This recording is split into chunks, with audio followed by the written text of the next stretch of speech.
Elon Musk has announced that his electric car company Tesla will open its first European production hub in Berlin. The so-called Gigafactory will build batteries, powertrains and vehicles, as well as hosting an engineering and design centre.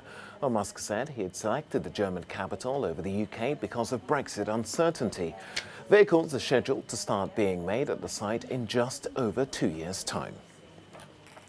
Well, for more on this, we can speak to our correspondent Oliver Whitfield-Miocic now.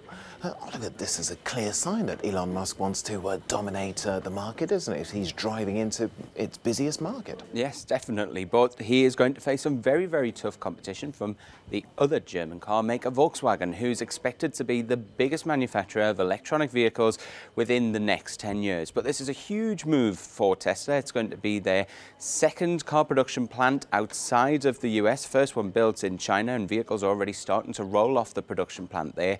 And what it really allows Tesla to do is get closer to its customers. It can cut costs on having to ship the vehicles from currently just the US to all over the world, and hopefully bring down the cost of electric vehicles, because the basic premise of economics is that if the supply goes up, then the cost should come down, especially if there's now going to be a lot more competition between Volkswagen. And that's really what's sort of stopping the electric car market at the moment from really taking off. The cost is prohibitively expensive. The most cheapest model at the moment of a Tesla is about 55,000 euros, which puts it way out of reach for the majority of car customers comparative to the traditional motor vehicles that we're used to now.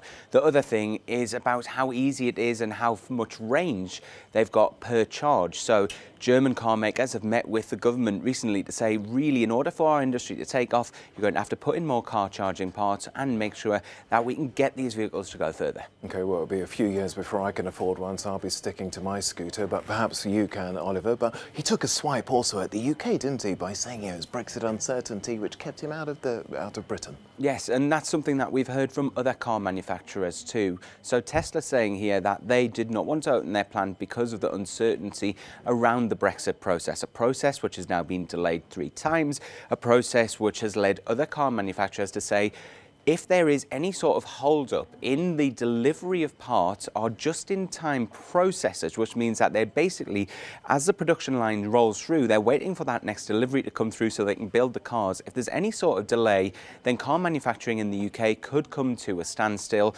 Nissan, the Japanese car maker, has said that they also have got severe reservations. They've got a big plant up in the northeast of England in a place called Washington. And so the warning signs have been coming from various car manufacturers, Tesla the latest one to jump on board, and it will be something that the UK government is concerned about, because there's been quite a few European countries that wanted to win this contract to get this production line inside of their estate, really, and at the moment the UK is missing out on it. That's inward investment that is being lost.